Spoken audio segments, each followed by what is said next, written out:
ஹரே கிருஷ்ணா பிரபு.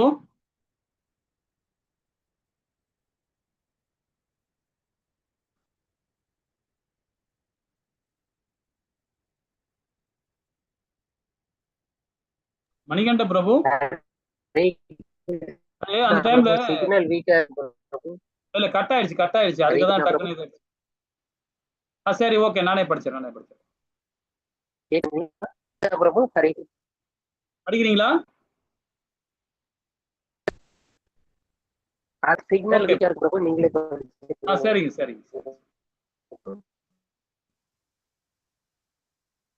Okay. ஓம் நமோ பகவதே வாசுதேவாய. ஓம் நமோ பகவதே வாசுதேவாய. ஓம் நமோ பகவதே வாசுதேவாய.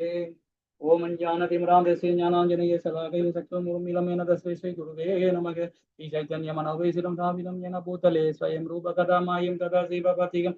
ஏ கிருஷ்ணா கருண சிந்தே தீன பந்தே ஜகத்பதே கோபி காந்தா ராதா காந்தா நமஸ்துதே சப்தகாஞ்சன கௌராங்கி ராதே விருந்தானேஸ்வரி பானோ சுதேவியே பிரியமானி ஹரி பிரியே वाचकल्पतराय गिरिवसुन्धये भजनानां भावनीये वैष्णवियो नमो नमः। जय श्री कृष्णा चैतन्य प्रभु नित्यानंद श्री अद्वैत गदाधर श्रीवासादि गौर भक्त वृंद। हरे कृष्णा कृष्ण कृष्णा हरे हरे हरे राम राम राम हरे हरे हरे कृष्णा कृष्ण कृष्णा हरे हरे हरे राम राम राम हरे हरे हरे कृष्णा कृष्ण कृष्णा हरे हरे हरे राम राम राम हरे हरे। வந்திருக்கு எல்லாருக்கும் நமஸ்காரம். ஹரே கிருஷ்ணா மாதாஜி பிரபு. இன்னைக்கு நாம பார்க்க போற அத்தியாயம் 3வது அத்தியாயம், அதாவது செயலின் யோகம், கர்ம யோகத்தை பார்க்கிறோம். இதுல 38வது பதம் நாம இன்னைக்கு பார்க்க வேண்டியிருக்கு. ஹரே கிருஷ்ணா. இந்த நிகழ்ச்சி ஏற்படுத்த ஸ்ரீ ராதா கோவிந்தா இஸ்கான் பெங்களூருக்கு நம்ம அனைவரும் சார்பாகவும் ஒரு சின்ன பிரார்த்தனை ஆரம்பிப்போம். ஜெய் ஸ்ரீ கிருஷ்ணா சைத்தன்ய பிரபு நித்யானந்த ஸ்ரீ அத்வைத கதாதார ஸ்ரீவாசாதி கௌரபக்த விருந்து. ஹரே கிருஷ்ணா கிருஷ்ண கிருஷ்ண ஹரே ஹரே ஹரே ராம ராம ராம ஹரே. சரி, ஒரு கண்ணோட்டம் பார்த்துடலாம். இன்னைக்கு நம்ம என்னென்ன படிக்க போறோம்ன்ற ஒரு கண்ணோட்டத்தை பார்த்துட்டு அதுக்கப்புறமா நம்ம 38வது போயிடலாம். இது வரைக்கும் என்ன பார்த்தோம், இனி என்ன பார்க்க போகணும் அப்படின்ற பார்ப்போம். துரத்தல் அல்லது செயல். அதாவது துரத்தல் போது நாம பற்றற்ற தன்மையா செயல்படும் போது துரத்தல் தெரிஞ்சுக்கிட்டோம். அதே மாதிரி பாத்தீங்கன்னா சன்னியாசி எடுத்துக்கிறவங்க, துறவரம் போறவங்க, சோ அதுக்கும் முக்தி கிடைக்கும் இல்லைங்களா? செயல் மூலியமா கிடைக்கிற துறவரு பார்த்தீங்களா, அது ரொம்ப இம்பார்ட்டன்ட். இப்ப நம்ம குடும்பத்தோட இருந்துட்டு பற்றற்ற தன்மையை செயல்படுறோம் பாத்தீங்களா, இது உண்மையான துறவு தான். இதுவும் ஒரு நல்ல துறவு. அதுவும் முத்தி கிடைக்கும், இதுவும் முத்தி கிடைக்கும். ஆனா சிறந்த துறவுன்னு பாத்தீங்கன்னா இதுதான் இல்லைங்களா? இதை பத்தி ரொம்ப நல்லா படிச்சோம். 3ல இருந்து 9 பாத்தீங்கன்னா நிஷ்காம கர்ம யோகத்தையும் ஞான யோகத்தையும் பகவான் கொடுக்குறார். 3ல இருந்து 9வது பதம் வரைக்கும். 10ல இருந்து 16 கர்மகாண்டம் கர்ம யோகத்தில் நம்ம செய்யணும். நிஷ்காம கர்ம யோகத்திலும் சகாம கர்ம யோகத்திலும் நம்ம இன்னும் விரிவா நம்ம அதுல படிச்சோம். 17ல இருந்து 35வது பதம் எடுத்துக்காட்டு வழி நடத்துங்கள். இதை பத்தி தான் இப்ப நம்ம படிச்சுட்டு இருக்கோம் இல்லைங்களா? இப்ப பாத்தீங்கன்னா அதுல மிகப்பெரிய எதிரி யாரு அப்படின்னு பார்க்கும்போது பாத்தீங்கன்னா 36ல இருந்து 43வது பதம் வரைக்கும். அப்ப காமத்தை பத்தி பகவான் ரொம்ப அழகா இதுல நம்ம விரிவா கொடுக்கிறார். ஹரே கிருஷ்ணா. சரி, ஹரே கிருஷ்ணா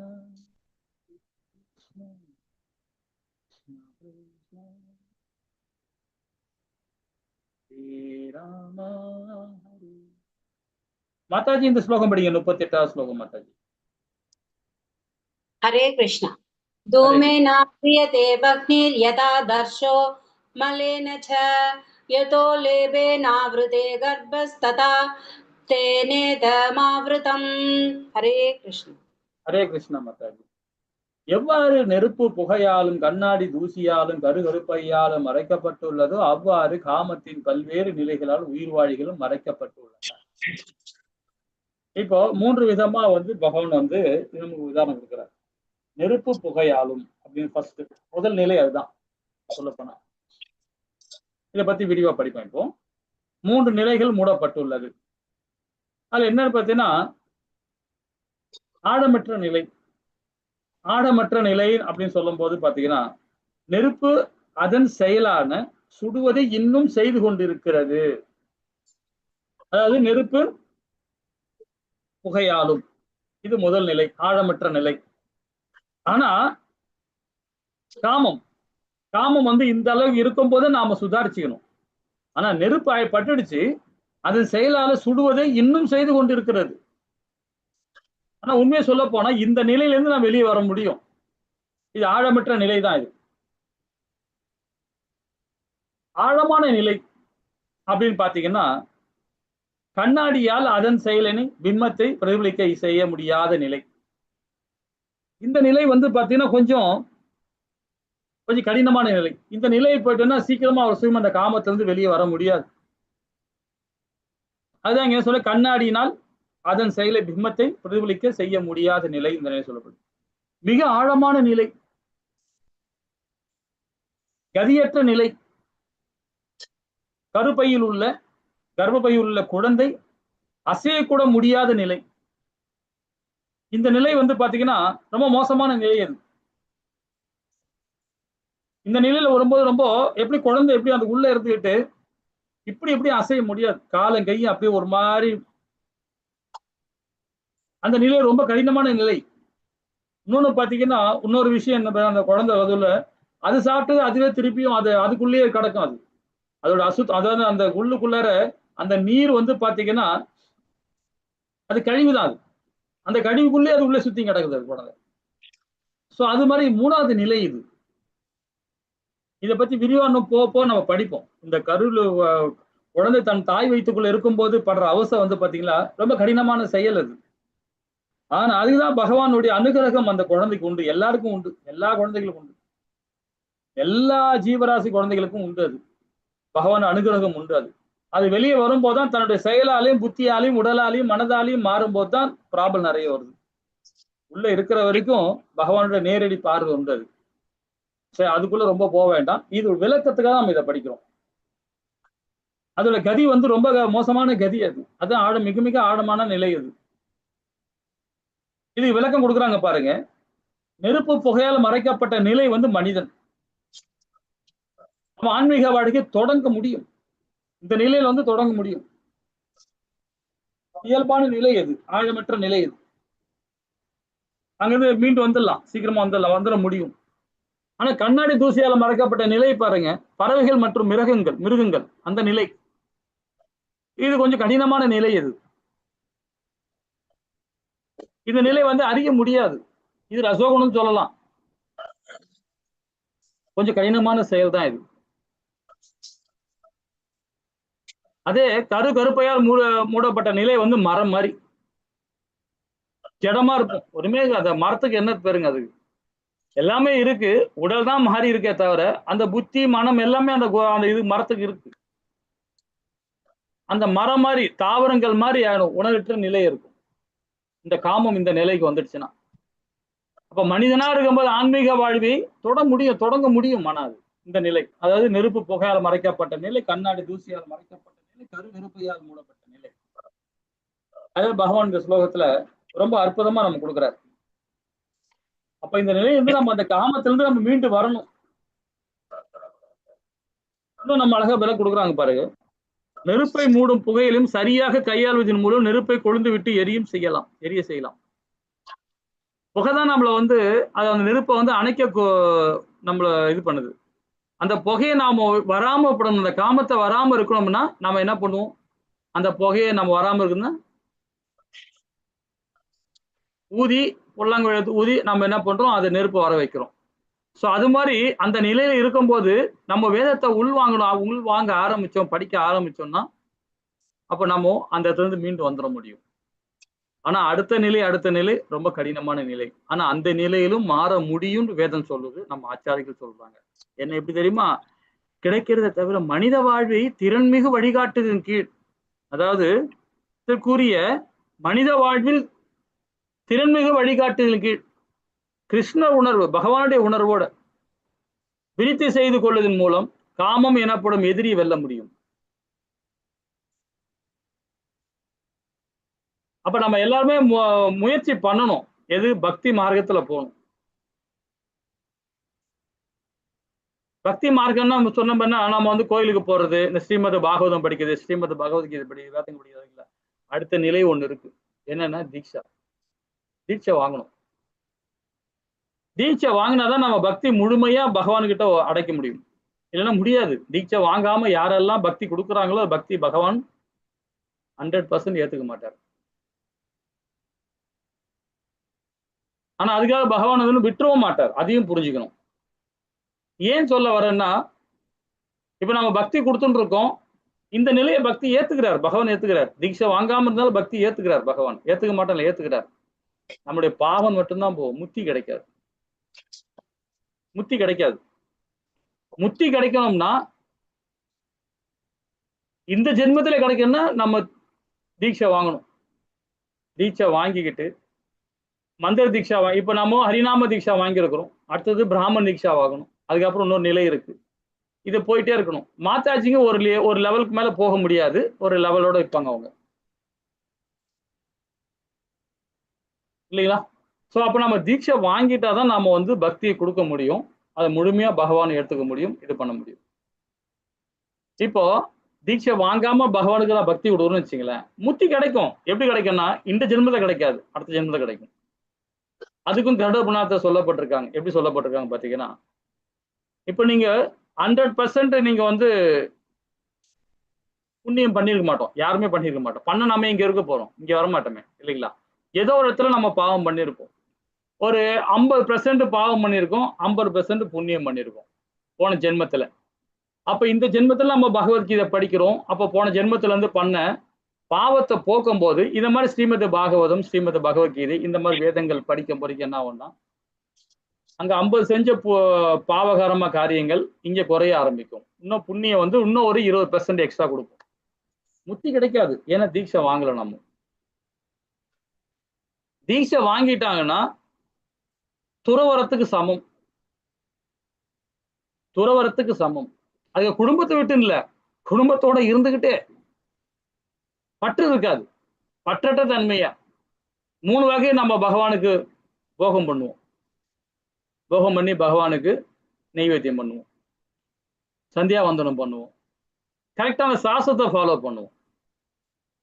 ஆனா தீட்சை வாங்காமனு வச்சுக்கன்னா பகவானுக்கு நெய்வேத்தியம் பண்ணுவோம், ஏதோ ஒண்ணு செய்வோம், அவ்வளவுதான். அப்படி போயிட்டு இருக்கும். ஒரு முழுமையா நாம செய்ய முடியாது. அது தீட்சை வாங்கிட்ட பிறகு அது அந்த சாஸ்திர கட்டுப்பாடு நம்ம செய்ய ஆரம்பிச்சிடும், சரிங்களா? இதான் அந்த டிஃபரெண்ட், வேற ஒண்ணும் கிடையாது. அப்போ இந்த வாழ்நாள்ல அங்க 50% பண்ண புண்ணியம் இங்க எக்ஸ்ட்ரா ஒரு 20% ஏறும். அப்போ 20% ஏறிச்சுன்னா அது பாருங்க, 70% 30% நம்ம பாவம் பண்ணியிருப்போம். அப்ப அடுத்த பிறகு உடல் கிடைக்கும். ஒரு நல்ல குலத்துல பிறப்போம், ஒரு கல்வியாள குடும்பத்துல, ஒரு செல்வந்தர் குடும்பத்துல, ஒரு மகான் குடும்பத்துல, வேதம் படிக்கிற குடும்பத்துல பிறப்போம். அப்ப பிறந்த பிறகு அப்ப நமக்கு எந்த பிரச்சனையும் இருக்காது. கரெக்டா டைரக்டா வேதம் படிச்சுட்டே இருப்போம். அப்ப வேதம் படிக்கும் போது பாத்தீங்கன்னா இந்த 30% நம்ம பண்ண புண்ணிய பாவம் வந்து அங்க வந்து டோட்டலா 100% நம்ம புண்ணியம் பண்ண ஆரம்பிச்சிருவோம். அப்ப அந்த பேர்ல முக்தி கிடைக்கும். அப்போ நம்ம தீட்சை வாங்கி ஆரம்பிச்சோம். எவன் ஒருவன் 70%க்கு மேல புண்ணிய காரியம் பண்றானோ, பண்ணன்னு தெரிஞ்சிட்டான், அந்த அந்த பலன் அவன் அனுபவிப்பான். எப்படி வைப்பன்னா, இந்த தீட்சை வாங்கினா பகவானுடைய அனுகிரகம் இருக்கும், இல்லைன்னா கடினம். அனுகிரகம் இந்த வாழ்நாள்லயே கிடைக்கணும் அப்படின்னு நினைச்சீங்கன்னா ஹரிபக்தி தான். பகவானுடைய சீடர்கள் இருக்காங்க இல்லையா, குரு சீடர்கள், அந்த குரு கிட்ட போய் நம்ம அந்த சீடர் பரம்பரையில நம்ம போய் சேரணும். சாது சங்கத்துல போயிட்டு நம்ம சேரும் போது பாத்தீங்கன்னா இந்த காமத்துல இருந்து முழுமையா நம்ம வெளியே வர முடியும். 100% முழுமையா வெளியே வர முடியும், சரிங்களா? அப்ப அது மாதிரி பண்ணும்போது காமம் இருக்காது, கோபம் இருக்காது, பேராசை இருக்காது, எதுவுமே இருக்காது, இல்லைங்களா? சரி, அதனால மாதாஜிக்கெல்லாம் வந்து தீட்சை வாங்க முடியும். 2 தீட்சை மந்திர தீட்சையோட வாங்குறாங்க மாதாஜி. அதுக்கு மேல போனதுதான் கோவில போய் உட்காரணும், கோவிலே இருக்கணும். இப்ப மந்திர தீட்சை வாங்கிட்டோம்னா நம்ம 2வது பிராமண தீட்சை வாங்கி என்ன பண்ணுவோம், பகவானுக்கு நெய்வேத்தியம் பண்ணுவோம், பகவானுக்கு போக விளையாடு பண்ணோம், எல்லாமே பணிவிட பண்ண ஆரம்பிச்சிடும். அப்ப கோவில தான் சரி பண்ண முடியும் நம்மளாலாம்.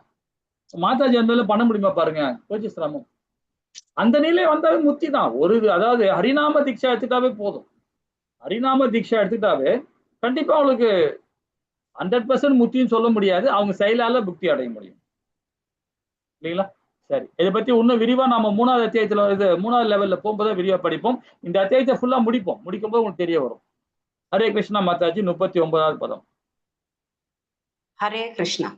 आवृतं ज्ञानमेतेन ज्ञानिनो नित्यवैरिणा कामरूपेण कौन्तेय दुष्पुरेणानलेन च हरे ஹரே कृष्ण கிருஷ்ணா. இவ்வாறாக அறிவுடைய ஜீவனின் தூய உணர்வு என்றும் திருப்தி அடையாததும் நெருப்பு போன்று எரிவதுமான காமத்தின் அதாவது உருவிலான அவனது நித்திய எதிரியால் மறைக்கப்படுகின்றது. இதுல என்ன சொல்ல வருதுன்னு பாத்தீங்கன்னா, மிகப்பெரிய எதிரியின் கட்டுப்பாட்டில் முழுகடித்துக் கொண்டிருக்கும் நாம் இன்பம் அனுபவிப்பதற்கு நினைத்துக் கொண்டிருக்கிறோம். இந்த வாழ்க்கையில் முரண்பாடான உணர்வும்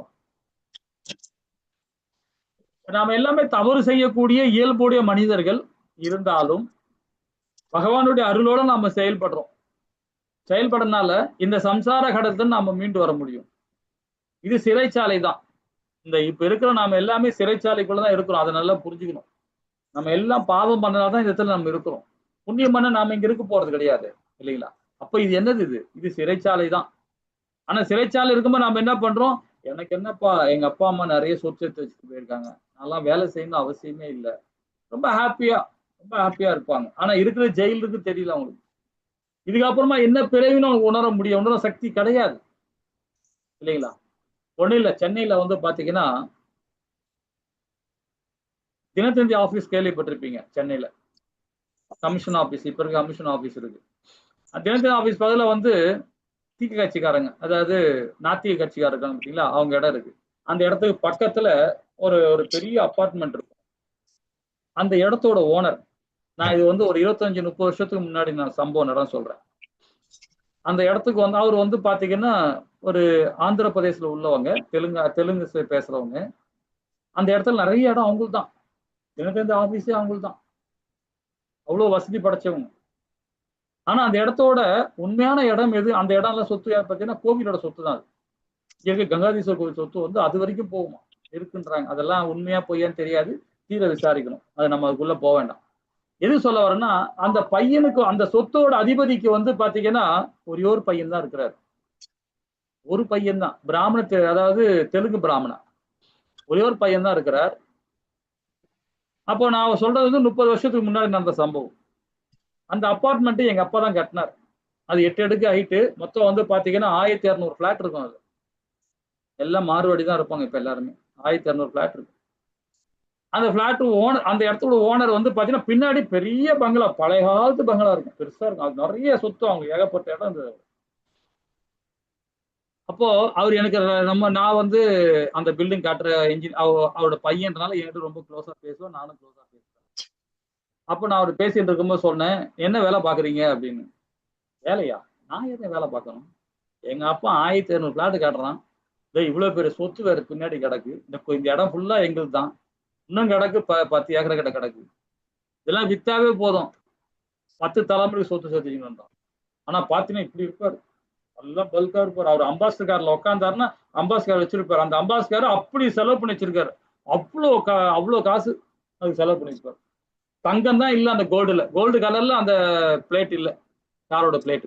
மத்த எல்லாம் பாத்தீங்கன்னா அவ்வளவு அந்த காரை வித்தா கூட பாத்தீங்கன்னா பல கோடி போகும் அந்த காலத்திலேயே அம்பாஸ்டர் கார்ல. சோ அந்த மாதிரி செல்வந்தரா அவர் இருக்குன்னு சொல்லிட்டு பெருமையா இது பண்ணிப்பாரு அவர். ஆனா கடைசியில கூடி சீக்கிரத்துல போயிட்டார். நோய். என்ன புண்ணியம்? ஒண்ணுமே கிடையாது. பணம் இருந்தது, அனுபவிக்க முடிஞ்சுதா? முடியல. பிரச்சனையில போய் இறந்துட்டார். ஒரு சின்ன வயசுலயே போயிட்டார். வேதம் படிக்கல, செல்வம் செழிப்போட நல்ல குடும்பத்துல பிறந்தார். அவங்க அப்பா வந்து பாத்தீங்கன்னா ஒரு வக்கீல் தொழில ஒரு பெரிய ஒரு ஜட்ஜா இருந்தவர். பையன் வந்து பாத்தீங்கன்னா இப்படி இருக்கிறார். இல்ல கர்மா. எது சொல்ல வரேன்னு பாத்தீங்கன்னா, நல்ல குலத்துல பிறக்கிறது பிரச்சனை இல்லை, அது போன செஞ்ச புண்ணியம் அது.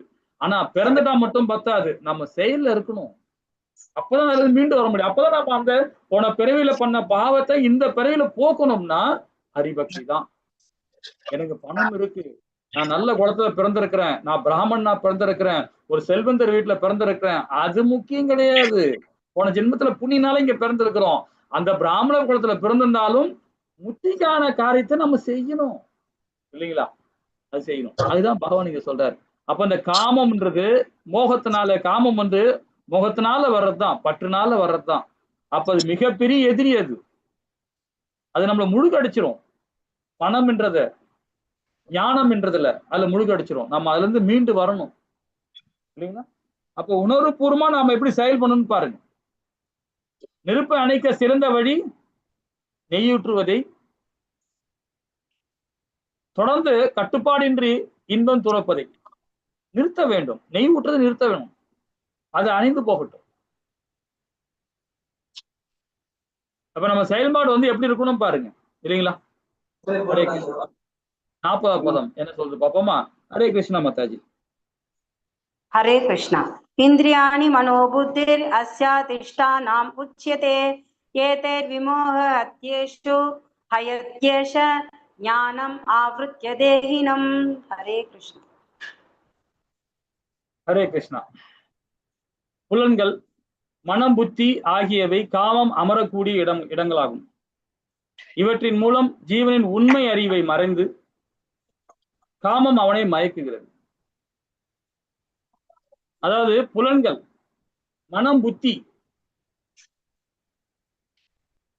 இத வந்து பாத்தீங்கன்னா நம்ம அமரக்கூடிய இடம் வந்து காமம் வந்து அமரக்கூடிய இடம் அது. அப்ப ரொம்ப ஜாக்கிரதையா நம்ம இருக்கணும் அந்த இடத்துல வந்து இல்லைங்களா?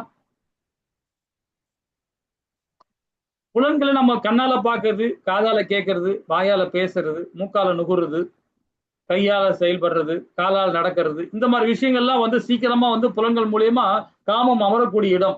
இப்போ ஒரு அஜிம்லான் வந்து பாத்தீங்கன்னா காட்டுல போய் பாக்குறான், ஒரு பார்வையை பார்த்துட்டான், உடலை வச்சு நடக்கிறான், காலை வச்சு நடந்து போறான், பார்க்க கூடாது பார்த்துட்டான், பார்த்தோன்னு என்ன ஆச்சு பாருங்க அவனுக்கு, காமம் வந்து போச்சு அவனுக்கு இல்லைங்களா? அது மாதிரி மனம், புத்தி, புலன்கள் இதன் மூலியமா காமம் அமரக்கூடிய இடம். இவற்றை மூலம் ஜீவனின் உண்மை அறிவை மறைத்து காமம் மயக்குகிறது. அப்ப நம்ம அதுல இருந்து எப்படி செயல்படணும்? காமம் என்றால் என்ன? காமம் அறியாமையின் உண்மையான அடையாளம் அது. நம்முடைய அறியாமையினால்தான் உண்மையான அடையாளம் அது. அப்ப கண்ணால பாக்குறது, வாயால பேசுறது, மூக்கால நுகுறது, கையால செயல்படுறது, இது எல்லாமே புலன்கள். இந்த புலன்களை சீக்கிரமா வந்துடும். அப்போ மனதும் புத்தியும் நாம ஒருநிலைப்படுத்தணும். மனதும் புத்தியும் புலன்களையும் மூன்றுமே ஒருநிலைப்படுத்தணும். பகவானுக்கிட்ட மையப்படுத்தணும். இந்த 3 நிலையிலும் நம்ம சீக்கிரமா வந்து பந்தப்படுவோம் இல்லைங்களா? ஹரே கிருஷ்ணன். 41வது பதம் மாதாஜி. हरे कृष्ण तस्मात् त्वम् इन्द्रियान् यातो नियम्य भरदर्षभः पाप्मानं प्रजति हयेनं ज्ञान विज्ञान नाशनम् हरे कृष्ण ஹரே கிருஷ்ணா. எனவே பரதகுலத்தை தலை சிறந்த அர்ஜுனா, புலன்களை ஒழுங்குபடுத்துவதால் பாவத்தின் பெரும் சின்னமான இந்த காமத்தை ஆரம்பத்திலே அடக்கி ஞானத்தையும் அதன் உணர்வையும் அழிக்கும் இந்த எதிரியை அறவே ஒழித்து விடுவாயாக. அவ புலன்களை ஒழுங்குபடுத்தணும். அப்ப ஒழுங்குபடுத்த நம்ம என்ன செய்வோம்? புலன்களை எப்படி ஒழுங்குபடுத்துவோம்? ஹரே கிருஷ்ணா மாதாஜி. கண் இருக்கு, காது இருக்கு, வாய் இருக்கு, காது இருக்கு, கண் இருக்கு, எல்லாமே இருக்கு. அதை எப்படி ஒழுங்குபடுத்துவோம்? ஹரே கிருஷ்ணா. இதுக்கு ஏதாவது உதாரணம் சொல்லுங்க. ஹரே கிருஷ்ணா மாதாஜி. நானே சொல்லிட்டு இருக்கிறேன், நீங்க ஏதாவது சொல்லுங்க கொஞ்சம் பார்ப்போம். நீ 7 பேர் தான் இருக்குமா மொத்தமே அன்னைக்கு? சொல்ல முடியுமா? இறைவனுடைய நாம கீர்த்தனை, என்ன பிரபு? இறை வழிபாடு மூலமா சரி பண்ணிக்கலாம். இறை நம்பிக்கை, இறை வழிபாடு. சரி, அது கரெக்ட் தான் பிரபு. நீங்க சொல்றது 100% ஓகே. இறை வழிபாடு மூலியமா கட்டுப்படுத்த முடியும், அது ஓகே. இப்போ இந்த கண்ணு இருக்கு, மூக்கு இருக்கு, வாய் இருக்கு, காது இருக்கு, இறை வழிபாடு பண்ணும்போது அது எப்படி கண்ட்ரோல் ஆகும்? ஒரு சின்ன விளக்கம் கொடுங்க. கண்ணால என்ன பண்ணணும், காதால என்ன கேட்கணும், மூக்கால என்ன செய்யணும், வாயால என்ன பேசணும், என்ன உண்ணணும், கையால என்ன செயல்படணும், காலால என்ன செயல்படணும், உடலால என்ன செய்யப்படணும், புத்தியால என்ன செய்யப்படும், மனநால என்ன செய்யப்படும். ஆனா இது எல்லாமே பகவானுக்கு நாமோ எதை செஞ்சா நமக்கு முக்தி கிடைக்கும்? ரொம்ப சிம்பிளா நீங்க சொல்லிட்டீங்க, அழகா சொன்னீங்க. இறையனுருவோட நம்ம செயல்பட்டா இது எல்லாமே சாத்தியப்படும் தான். அது ஒரு டெபினிஷன் சொல்லுங்க, ஒரு விளக்கம் கொடுங்க. அதுதான் கேக்குறேன். நீங்க ஒரே சொல்ல வேண்டாம், யாரா ஒண்ணு சொன்னா போதும். கண்ணால வந்து பகவத் விக்கிரகங்களை பார்த்து அனுபவிக்கலாம். ஹரிபோல் காதால காதால பகவன் நாமாவை கேட்கலாம், வாயால பகவன் நாமாவை சொல்லலாம், கைகளால பூஜைகள் பண்ணலாம், காலால கோயிலுக்கு நடந்து சேவைகள். போய் சேவை பண்ணலாம். பக்தி சேவை.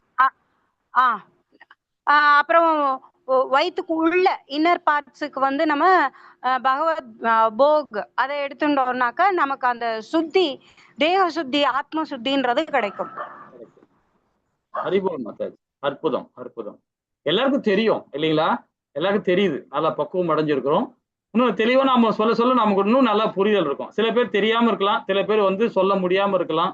சோ அவங்களுக்கு ஒரு தெம்பு கிடைக்கும். கரெக்ட். ஹரிபோல் மாதாஜி. ஹரிபோல்.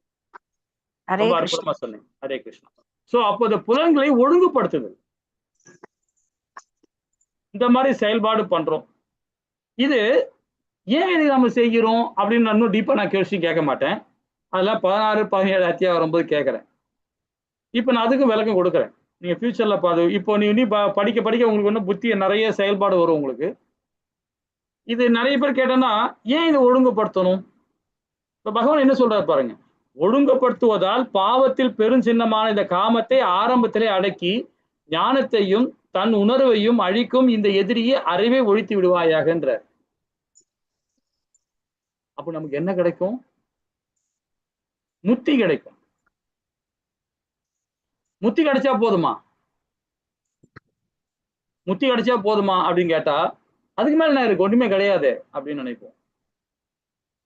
அப்போ முத்திக்காக என்ன புலன் அடக்கணுமா?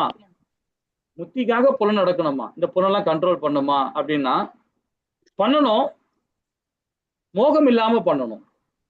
மோக பக்தி கொடுக்க கூடாது. எனக்கு முத்தி வேணும், அதுக்காக நான் புலன் அடக்கிறேன் அப்படின்னா அது மோக பக்தி. பக்தி தான், முக்தி தான், ஆனா அது மோக பக்தி.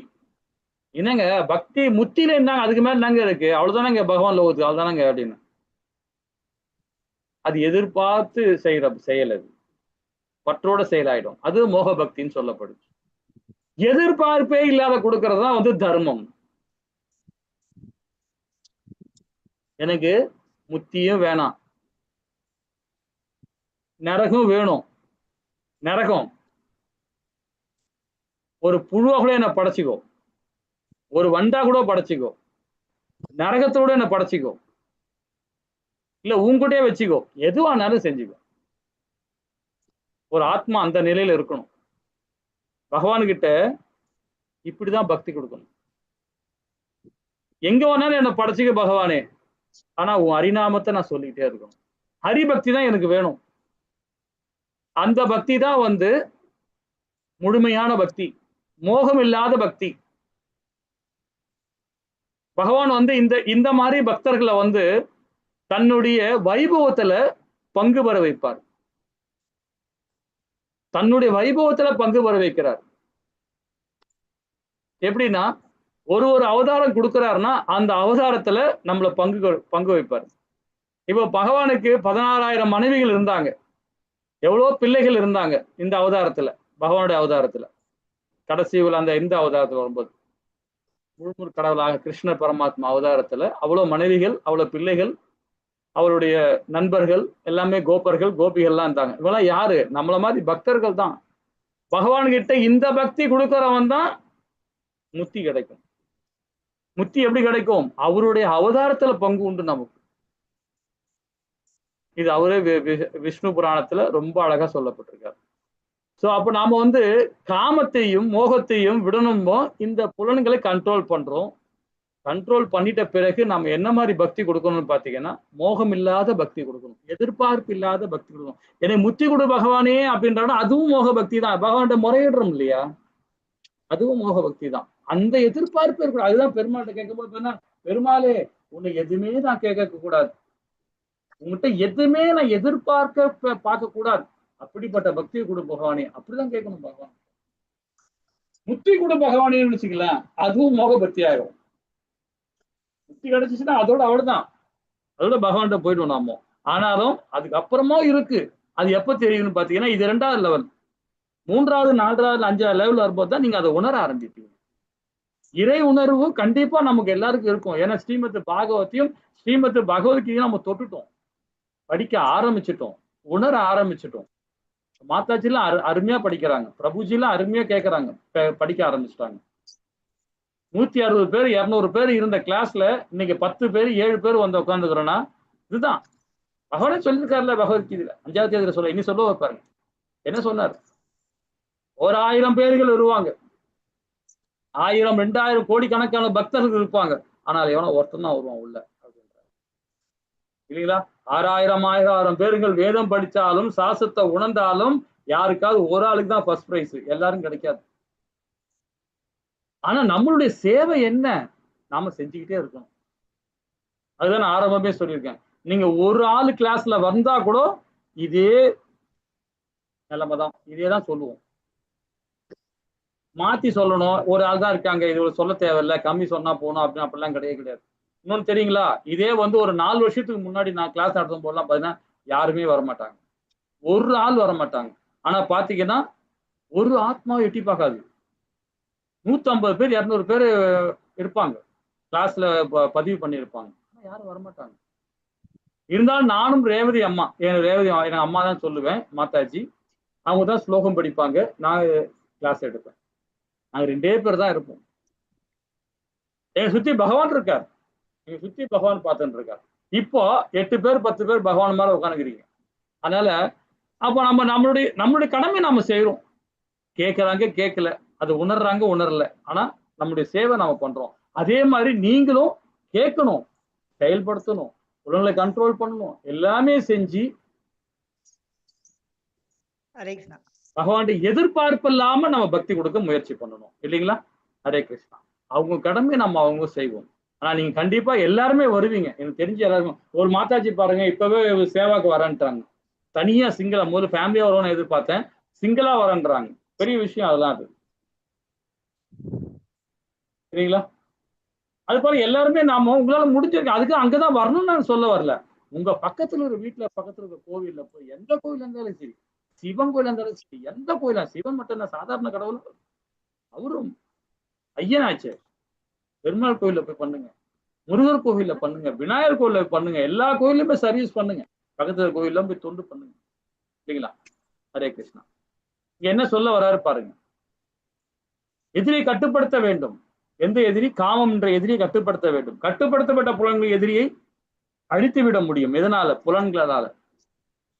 அப்ப 4 கட்டுப்பாடு விதிகள் இருக்கு, 4 விதமான கட்டுப்பாடு விதிகள். இது படிப்போம், இது 5வது அத்தியாயத்துல படிப்போம். தவறான பாலுணர்வு, கேம்பிளிங், இந்த மாமிசம் உண்றது, அதே மாதிரி வந்து தேவையில்லாத இந்த மது போதைகள், இதுல அடிமையாக கூடாது, அடிமையாக தொடவே கூடாது. இந்த 4மே வந்து சமுதாய தூண்கள் சொல்லும் வேதம். தவறான பாலுணர்வு, தவறான பாலுணர்வுனா கணவன் மனைவிக்குள்ள பாலுணர்வு இருக்கலாம், தப்பு கிடையாது.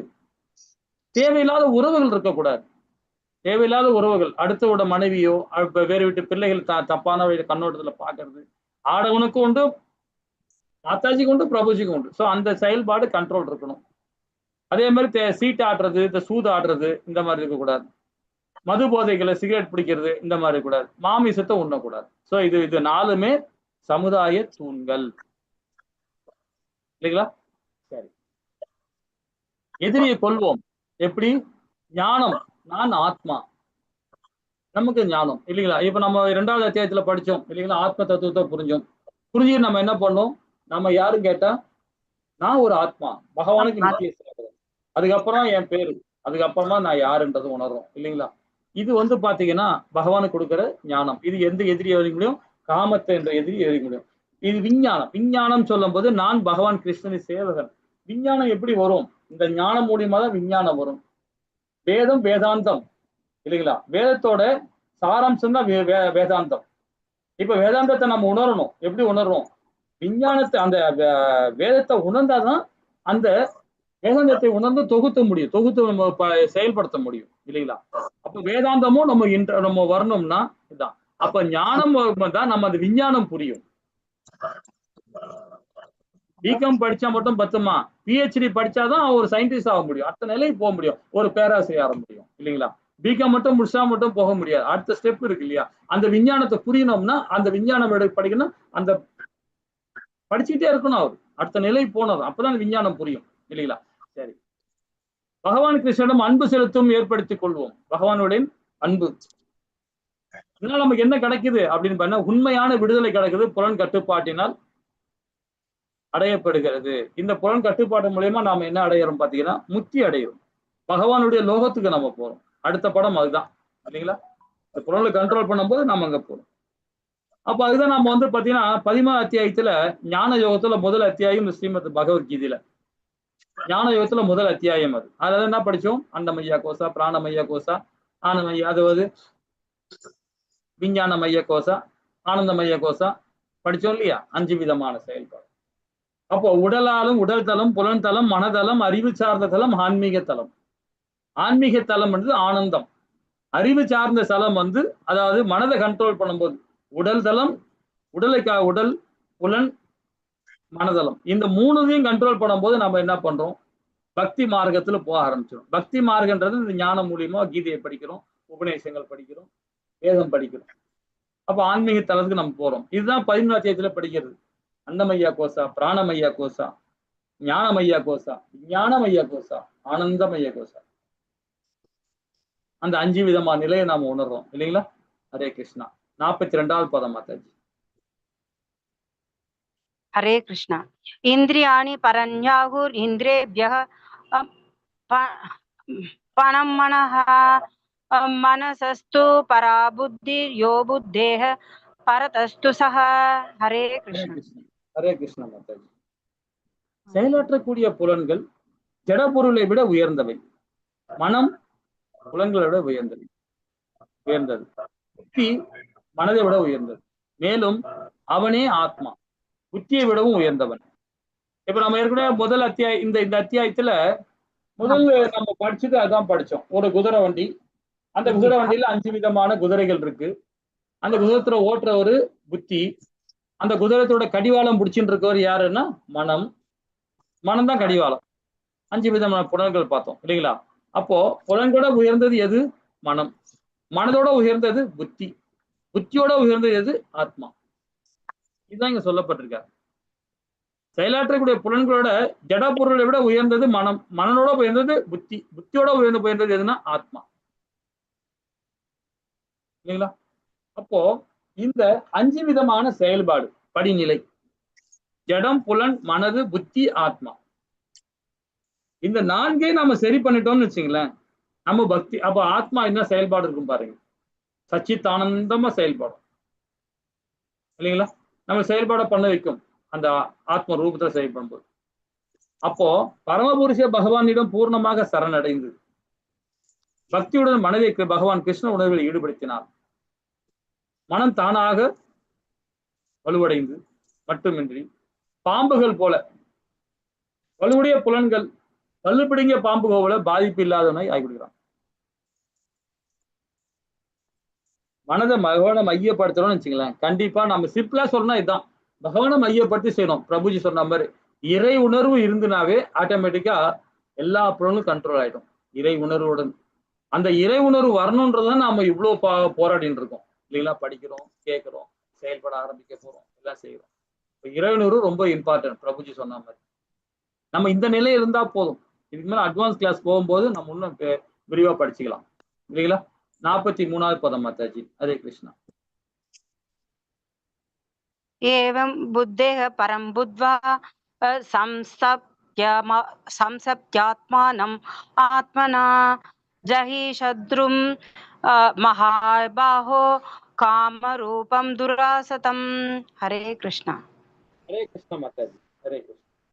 இங்க என்ன சொல்றது பாத்தீங்கன்னா, இவ்வாறாக ஜட புலன்கள், மனம், புத்தி ஆகியவற்றை விட உயர்ந்தவனாக தன்னை உணர்ந்து பலம் பொருந்திய பயன்களுடைய அர்ஜுனா தெளிவான ஆன்மீக புத்தியினால், அதாவது கிருஷ்ண உணர்வில்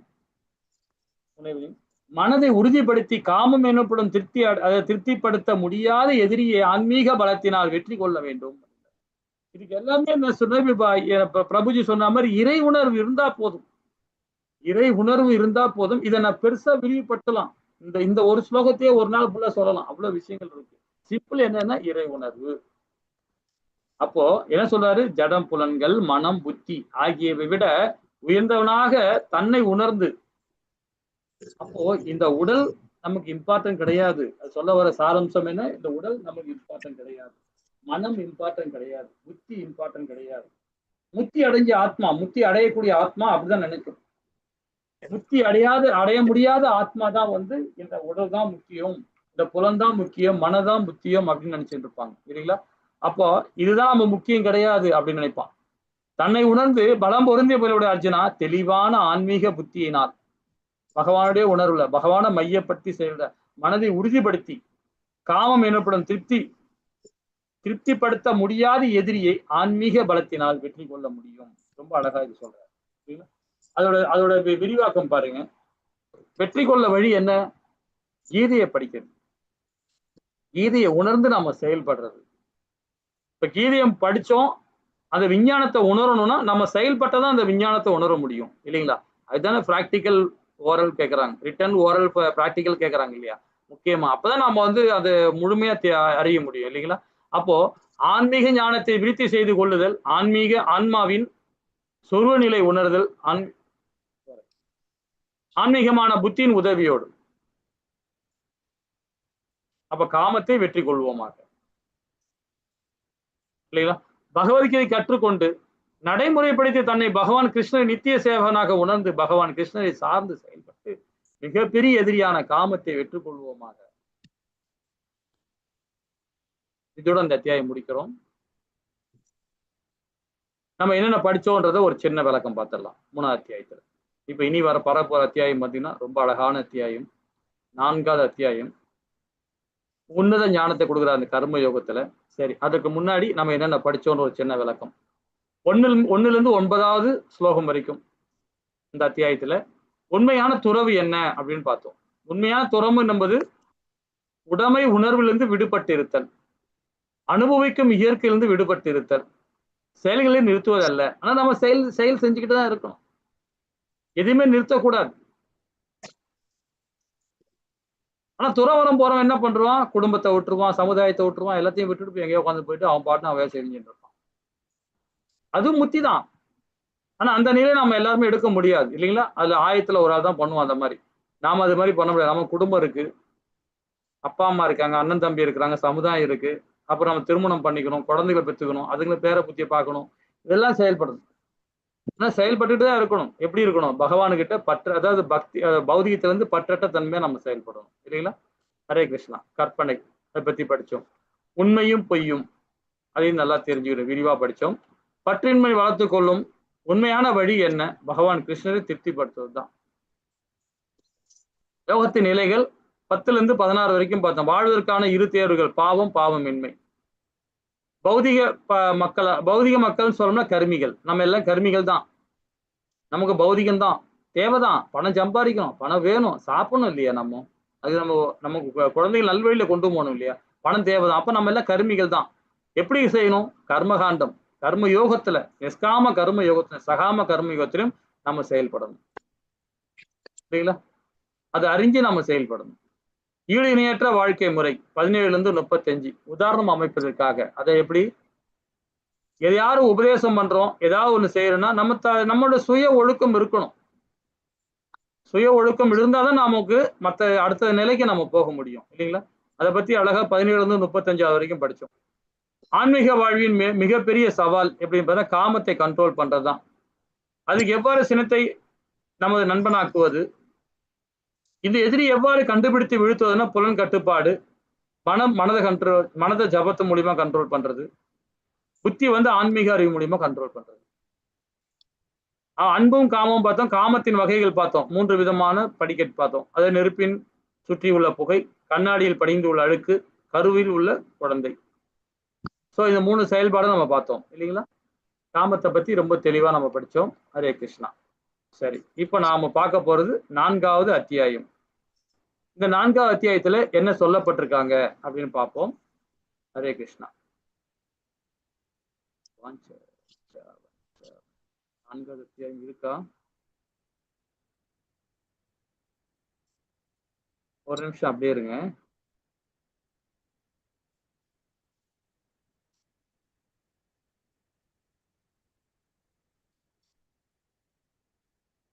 ஓகே, இருக்கு. ஆமா. இதுல வந்து கர்ம யோகத்திலேயே ஞான யோகம். இப்போ இந்த அத்தியாயம் வந்து என்ன சிறப்பு அப்படின்னு பார்ப்போம். முடிஞ்ச வரைக்கும் நம்ம இதுல பண்ணுவோம். இப்போ மணி என்னாச்சு, இன்னொரு 5 நிமிஷம் 10 நிமிஷம் இருக்கு. இதை தொடங்கி விட்டுருவோம். தொடங்கிட்டு நாம நாளைக்கு விரிவா அதை பார்ப்போம். இந்த அத்தியாயம் தலைப்பு என்னன்னு பார்த்தா ஞான யோகம், அறிவின் யோகம். இது இந்த யோகத்தோட சிறப்பு என்னன்னு பார்த்தீங்கன்னா உன்னத அறிவு கொடுக்கிறார் பகவான். ஏன் கொடுக்கிறார்? நான் ஏற்கனவே படிச்சிருக்கோம் இல்லைங்களா? முதல் அத்தியாயம் நம்ம எல்லாமே பற்றோடு இருந்தனால, ரெண்டாவது அத்தியாயத்துல ஆத்ம தத்துவம், சாங்கிய தத்துவம், வர்ணாசிர தர்மத்தை நம்ம தத்துவம் மூலியமா கொடுத்தா ரெண்டாவது அத்தியாயம். நம்ம முதல் அத்தியாயம் பற்றோடு இருந்தனால. இது நமக்காக தான், இது அர்ஜுனுக்காக கிடையாது, நமக்காக தான். நாம தான் போர் வீரரா இருக்கிறோம். நமக்காக தான் இந்த கீதையை சொல்லப்பட்டிருக்கு, அர்ஜுனுக்காக இல்லை. அர்ஜுனன் மூலியமா நம்ம தெரிஞ்சுக்கிறோம், அவ்வளவுதான். நமக்காக தான் நம்ம படிக்கிறோம் இல்லைங்களா? ஃபர்ஸ்ட் அத்தியாயம் நம்ம எல்லாம் பந்தப்பட்ட வாழ்க்கையை வாழ்ந்துட்டு இருந்தோம். ரெண்டாவது அத்தியாயம் அந்த வாழ்க்கை கிடையாது, அது நிரந்தரமான வாழ்க்கை கிடையாதுறான்றார். நம்மளை சொல்லி நமக்கு என்ன பண்றார்? தத்துவத்தை கொடுக்கிறார், சாஸ்திர சம்பிரதாயத்தை சொல்லி கொடுக்கிறார். இப்படி செயல்பட்டா உனக்கு முத்தி கிடைக்கும்ன்ற ரெண்டாவது அத்தியாயம். இப்படிதான் நீ நடக்கணும், அப்படிதான் போகணும் வரணும் அப்படின்னு தத்துவத்தை கொடுக்குறாரு. ஆனா நமக்கு ஏற்கனவே பந்தப்பட்ட வாழ்க்கையை வாழ்ந்து வந்தோம் இல்லையா? தத்துவத்தை சொன்னா நம்ம புரிஞ்சுக்க முடியுமா? எப்படி செயல்படணும் தெரியுமா? நமக்கு தெரியாது இல்லைங்களா? அதனாலதான் 3வது அத்தியாயத்துல எப்படி நீ செயல்படணும்னு சொல்லி கொடுக்குறாரு. நீங்க இப்படிதான் பண்ணணும், இப்படி பண்ணாதான் நல்லது, இதுதான் பக்தி மார்க்கம். பக்தி மார்க்கத்துல உன் மோகத்தை விடு, காமத்தை விடு, உன் எதிரி யாரு, இதெல்லாம் சொல்லி கொடுத்தார் கர்ம யோகத்துல. நிஷ்காம கர்ம யோகத்துல, சகாம கர்மத்துல எப்படி பக்தி கொடுக்கணும், நீ கர்மி யோகியா போனா எப்படி செயல்படணுன்றத 3வது அத்தியாயத்தை நம்ம விளக்கினார், நமக்கு எல்லாருக்கும் சொல்லி கொடுத்தார். இப்ப 4வது அத்தியாயத்தில் என்ன சொல்ல போறா தெரியுமா? எப்படி செயல்பட்டோம் நாம. தத்துவத்தை 2வது அத்தியாயத்துல சொல்லி கொடுத்தார், 3வது அத்தியாயம் எப்படி செயல்படணும்னு சொல்லிட்டார். 4வது அத்தியாயம் ஞானம் வேணும்ல நமக்கு. ஞானத்தை கொடுத்தா செயல்பட முடியும். இதுதான் கொடுக்குறாரு இந்த அத்தியாயத்துல. நமக்கு நம்பிக்கை வேணும் இல்லையா? இந்த செயல்பாடுக்கு நம்பிக்கை வேணும். நம்பிக்கைன்றது ஞானம் தான். இப்ப ஞானம் மட்டும் கிடைச்சா போதுமா? அதுக்கப்புறம் பக்தி கொடுக்குறார் 5வது அத்தியாயம். கர்மத்தை உன் செயலை செய்ய சொல்றார், ஞானத்தையும் கொடுக்கிறார், பக்தியும் கொடுக்குறார். 5ல குழப்பம் அடைஞ்சிடக்கூடாதுன்றதுதான் அஷ்டாங்க யோகத்தையும் சொல்லி கொடுக்குறாரு 6வதுல. அஷ்டாங்க யோகம் சொல்லும் போது பாத்தீங்கன்னா அது ஒரு தத்துவம் தான், பதஞ்சலி முனிவராக சொல்லப்பட்ட தத்துவம். அது ஒரு காலகட்டத்துக்கு தகுந்த மாதிரி அஷ்டாங்க யோகம் இருக்கு. அதையும் எங்க சொல்லிக் கொடுக்குறார்? 6வதுல சொல்லிக் கொடுக்குறார். அப்போ இந்த 6 அத்தியாயமும் கர்ம யோகத்துல சொல்லிக் கொடுக்குறார். ஞான யோகம் இருக்கு, பக்தி யோகம் இருக்கு இல்லைங்களா? கர்ம யோகம் இருக்கு, ராஜயோகமும் இருக்கு. இது எல்லாமே கலந்தாப்புல கொடுக்குறார் இந்த 6 அத்தியாயத்துல இல்லைங்களா? ரொம்ப அருமையான அத்தியாயம். இதெல்லாம் படிக்க படிக்க இன்னும் நிறைய விஷயங்கள் நம்ம தெரிஞ்சுக்கிறோம். ஓகேங்களா? சரி, அதற்கு முன்னாடி இது ஏற்பாடு பண்ணி கொடுத்த ஸ்ரீ ராதா கோவிந்தா இஸ்கான் பெங்களூருக்கு ஒரு சின்ன பிரார்த்தனை பண்ணுவோம். ஓகேங்களா? அப்படியே பகவானோட விக்கிரகம் இல்லையா, பார்த்தாவே போதும். அவர் இவரை போய் நேர்ல போய் பாருங்களேன், அவ்வளவு மங்களகரமா இருக்கிறார். இன்னைக்கு பெரிய கோயில்ல உட்கார்ந்துட்டு இருக்கார், பிரம்மாண்டமான கோயில்ல உட்கார்ந்துட்டு இருக்கார். இது வந்து சின்ன கோயில் இருக்கும்போது, சின்ன கோவில், ஒரு 200 ஸ்கொயர் ஃபீட் இல்லை. ஆனா இன்னைக்கு உட்கார்ந்து இருக்கிறது பல்லாயிரக்கணக்கான ஸ்கொயர் ஃபீட்ல உட்கார்ந்துக்கிறாரு. இன்னைக்கு இதே விக்கிரகம் தான், இதே தாயார் தான், இதே ஆதி தான் உட்கார்ந்துருக்கிறாரு. அவ்வளவு அற்புதமா இருப்பார். பாருங்க, வந்து கோயில ஒரு நாள் டைம் கிடைக்கும் போது வாங்க. எல்லாருக்கும் உண்டு, எல்லாரும் கோயிலுக்கு வரலாம். ஹரே கிருஷ்ணா. ஜெய் ஸ்ரீ கிருஷ்ணா சைத்தன்யா பிரபு நித்யானந்தா ஸ்ரீ அத்வைத கதாதார ஸ்ரீவாசாதி கௌரவ பக்த விருந்துக்கு ஹரே கிருஷ்ணா ஹரே கிருஷ்ணா கிருஷ்ண கிருஷ்ண ஹரி ஹரி ஹரே ராம ராம ராம ஹரி ஹரி.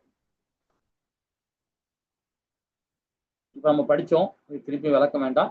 இப்ப நம்ம 4வது அத்தியாயத்துல என்னென்ன படிக்க போறோம்ன்றது ஒரு கண்ணோட்டம் பார்த்துக்கோம். அதாவது ஸ்லோகம் வாயிலா இப்ப மொத்த வாயிலும் நம்ம தெரிஞ்சுக்கிட்டோம். உயர்கல்வி கொடுக்க போறார் இந்த அத்தியாயம் மூலியமாக. என்னென்ன கொடுக்க போறாங்க அப்படின்ற ஒரு பதம் மூலியமா நம்ம தெரிஞ்சுக்கலாம். நித்தியமான கல்வி கொடுக்கிறார் பகவான், நித்தியமான ஞானத்தை கொடுக்கிறார். யாரால் பெற முடியும் இந்த ஞானத்தை? பக்தன், நம்மள மாதிரி பக்தன், நம்மள மாதிரி நண்பன், தகுந்த வினாக்கள் கேட்கிறவங்க, கட்டளைகளை பின்பற்றுதல். பகவான் கொடுக்குற கட்டளைய நாம பின்பற்றணும். படிக்கிறது வரைக்கும் கேட்கறது வரைக்கும் இருக்கக்கூடாது. அதை செயல்படுத்த முயற்சி பண்ணணும். முடியாதான், கடினமான செயல் தான், ஆனா முயற்சி பண்ணணும் இல்லைங்களா? முயற்சி பண்ணாவே கண்டிப்பா நமக்கு திருவினையாக்கும்.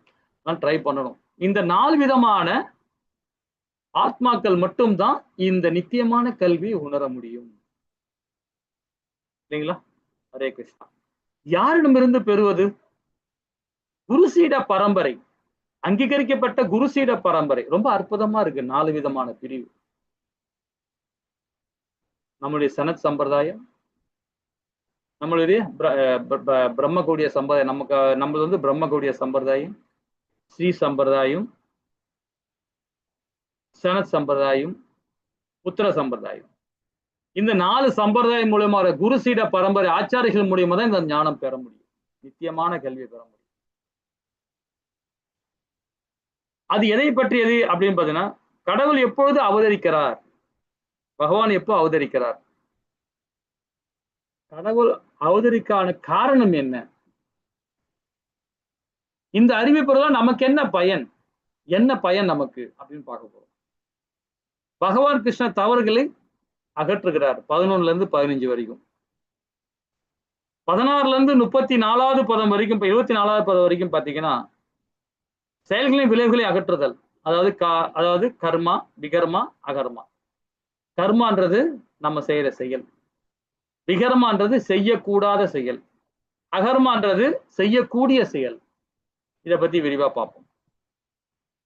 கர்மான்றவன் அகர்மாவும் இருப்பான், விகர்மாவும் இருப்பான். கர்மால இருக்கவன். அகர்மாவில செயல்படுறவன் கர்ம யோகியா இருப்பான். விகர்மால செய்யறவன், முழுமையா விகரமாக செய்யறவன் நாத்திகவாதினா இருப்பான். அப்ப கர்மா செய்யறவன் நம்ம எல்லாமே கோயிலுக்கும் போவோம், அதே மாதிரி பணமும் சம்பாதிப்போம். யாரு? நம்மலாம். நம்ம தான் கர்மிகள். கர்ம யோகியா செயல்படும்னா பற்றற்ற தன்மையா செயல்படும். அது ஒரு குறிப்பிட்ட வயசு இருக்கு. 50 வயசுக்கு அப்புறம் அந்த அகர்ம பண்ணி நம்ம முழுமையா செயல்படணும். இதை பத்தி ரொம்ப அந்த ஞானத்தை பகவான் இல்ல கொடுக்குறாரு. போன அத்தியாயத்துல எப்படி செயல்படும் சொல்லி கொடுத்துறாரு. அந்த செயல்படுற காரணம் இல்ல, எப்படி நம்ம செய்யணும் சொல்லி கொடுத்தாரு பகவான். அப்ப அந்த ஞானத்தை கொடுக்கணும் இல்லையா? அதுதான் கொடுக்குறாரு. கர்மனா என்ன, விகர்மா என்ன, அகர்மானா என்ன கொடுக்குறாரு. அதே மாதிரி யாகங்கள், இப்ப நம்ம ஆல்ரெடி படிச்சோம் 2 விதமான யாகங்கள். யாக சக்கரம் படிச்சோம், யாகம் எப்படி செய்யறது பத்தி படிச்சோம். இங்க சொல்ல வர பாருங்க, மிக உயர்ந்த யாகம், மிக உயர்ந்த யாகம் அப்படின்னு பாத்தீங்கன்னா திருஞாம உச்சாரம் பண்ண, பகவான் நாமத்தை சொல்லிக்கிட்டே இருக்கணும். ஹரிபக்தியோட பகவான் நாமத்தை சொல்லிக்கிட்டே இருக்கணும். சாஸ்திரங்களை படித்தல். 3வதுன்னு புலன்களை கட்டுப்படுத்துதல். அப்புறம் வந்து யாகத்தின் கற்பிக்கும் ஆசிரியர், அதே மாதிரி திறனும் ஒரு நலனும். இதை பத்தி விரிவா நாமும் 42வது பதம் வரைக்கும் பார்க்க போறோம். 25 42வது பதம் வரைக்கும் பார்க்க போறோம். ஹரே கிருஷ்ணா. இப்ப இந்த அத்தியாயத்தை 4ஆ பிரிச்சிருக்கிறோம். சில அத்தியாயம் 3ஆ பிரிப்போம், இது 4ஆ பிரிச்சிருக்கோம். சில அத்தியாயம் 6ஆ கூட பிரிச்சிருக்கோம், சில அத்தியாயம் 5ஆ பிரிச்சிருக்கோம். இது 4ஆ பிரிச்சிருக்கு. நித்தியமான கல்வி 1ல இருந்து 10, 11ல இருந்து 15. பகவான் கிருஷ்ணர் தவறுகளை அகற்றுகிறார், தவறான கருத்துக்களை அகற்றுகிறார், செயல்களின் விளைவுகளை அகற்றுகிறார். 16ல இருந்து 24, 25ல 42 யாகங்கள். ஸோ இது 4ஆ நாம பிரிச்சிருக்கிறோம். நாளைக்கு இதுக்கு மேல கண்டினியூ பண்ணுவோம். ஓகேங்களா? பகவத்கீதைனா என்ன, எப்போ பேசப்பட்டது, யாரால பேசப்பட்டது அப்படின்றத நாளையிலிருந்து பார்ப்போம். இப்ப மட்டும் ஒரு கொஸ்டின் மட்டும் கேட்கிறேன். பகவத்கீதை எப்போ பேசப்பட்டது, யாரால பேசப்பட்டது, 2 கேள்வி மட்டும் விளக்கம் சொல்லுங்க. அப்படி முடியல நாளைக்கு சொல்லலாம். சொல்ல முடியும் சொல்லுங்க, ஒரு 2 நிமிஷம். இது வந்து ஆதி காலத்துல சூரியனுக்கு பகவான் கொடுத்த ஞானமா நமக்கு இதுல படிச்சேன். ஹரிபோல் மாட்டார், ஹரிபோல். Okay okay. ஹரே கிருஷ்ணா. ஷார்ட்டா சொல்றீங்க, ரொம்ப அற்புதமா இருக்கு. அவ்வளவுதான். இதை நம்ம இந்த பகவத்கீதை எப்போ பேசப்பட்டதுன்னா நாளைக்கு பார்ப்போம். சயின்ஸ் அந்த மேத்தமெட்டிக்ஸோட நம்ம நாளைக்கு பார்ப்போம். அதாவது 120 மில்லியன் ஆண்டுகளுக்கு முன்பாகவே பகவத்கீதையை சூரிய பகவானுக்கு உபதேசம் பண்ணியிருக்கார் இல்லைங்களா? இது 2வது முறையாக பகவத்கீதை அர்ஜுனன் மூலியமா ஏன் அர்ஜுனுக்கு உபதேசம் பண்ணணும் அப்படின்றதெல்லாம் நாளைக்கு படிக்க போறோம். பகவத்கீதைனா என்ன, அந்த விஞ்ஞானம் என்ன, அது வேதத்துல என்ன சாராம்சத்துல இருக்கு அப்படின்றத நாளைக்கு பகவான் கொடுக்க போறார். ஹரே கிருஷ்ணா. முக்கியமா அது வந்து பாத்தீங்கன்னா ஏன் பகவான் அவதாரம் கொடுக்கறான்றதையும் படிக்க போறோம். அதே மாதிரி இந்த 3 விஷ்ணுகள் யாரு, 3 விஷ்ணு யாரு, மனுக்கள்னா என்ன, இதெல்லாம் நாளைக்கு விரிவா நம்ம படிக்க போறோம். ஓகேங்களா? இதெல்லாம் தெரிஞ்சிட்ட பேர் தான் நம்ம கிளாஸ் முழுமையா உள்ள இறங்க போறோம். ஓகேங்களா? மனுக்கள்னா யாரு, பிரம்மா யாரு, சிவன் யாரு, விஷ்ணு யாரு, இதெல்லாம் தெரிஞ்சுக்க போறோம். ஓகேங்களா? ஹரே கிருஷ்ணா. நாளைக்கு பார்ப்போம். வாஞ்ச கல்பத்ராய கிருஷ்ண பாவனி வைஷ்ணவி நமோ நமக. ஜெய் ஸ்ரீ கிருஷ்ணா சைத்தன்ய பிரபு நித்யானந்த ஸ்ரீ அத்வைத கதாதார ஸ்ரீவாசாதி கௌரபக்த விரும்பு விஜே. ஹரே கிருஷ்ணா ஹரே கிருஷ்ணா கிருஷ்ணா கிருஷ்ணா ஹரி ஹரி, ஹரே ராம ராம ராம ஹரி ஹரி.